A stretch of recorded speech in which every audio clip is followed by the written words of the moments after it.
All right, let's get right into it. I want you to imagine a prescription written almost 4,000 years ago. But it wasn't for a pill or an herb. The key ingredient was, and I'm not kidding, crocodile dung. Yeah, you heard me. In ancient Egypt, this was actual medicine. And what was it used for? Well, it was a contraceptive.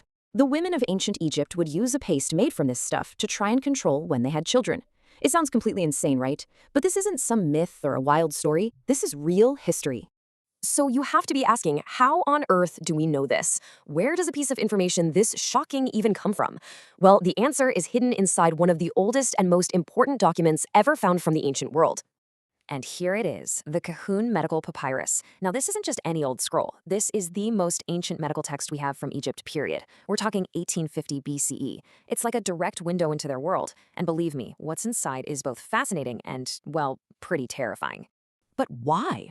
Why crocodiles? You see, to the ancient Egyptians, the Nile crocodile wasn't just some scary reptile. It was sacred. They believed it held incredible power. So it kind of made sense to them that every single part of it, yep, even its waste, had these special mystical and physical properties. It was a mix of magic and medicine. Okay, so this brings us to the big question. Was this just pure superstition, or could there actually be some science behind this slurry?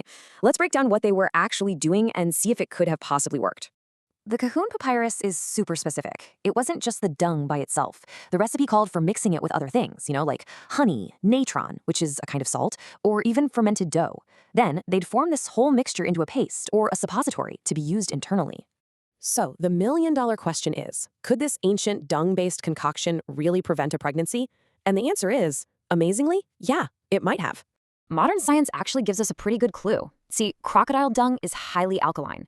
By introducing something with such a high pH, it could have created an environment that was, well, toxic to sperm. Basically, it might have acted as a spermicide, stopping them right in their tracks. It's this incredible moment of ancient practice stumbling onto a real biochemical effect. But it came at a terrible, terrible price. Because this was not a simple, safe solution. Not even close. It was a life-or-death gamble every single time. The same substance that might have worked also carried a really deadly secret. And that risk was infection. I'm not talking about a minor one either. We're talking about putting something loaded with dangerous bacteria directly into the body. This could lead to horrific and very often fatal consequences. Just think about the impossible position this put the women of ancient Egypt in. On one hand, you risk an unwanted pregnancy, which had its own severe dangers back then. On the other, the supposed cure could kill you in a really awful way. It was a desperate choice between two potentially deadly paths. And that's really the heart of it, isn't it? In a time before we understood germs, before antibiotics, before modern science, what they called medicine was often just a desperate roll of the dice. It was all based on a mix of observation, tradition, and a whole lot of hope.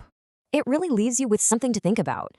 Looking back from where we are now with all our safe and tested options, it's just hard to imagine. But if you were faced with that same impossible choice, what kind of gamble would you be willing to take?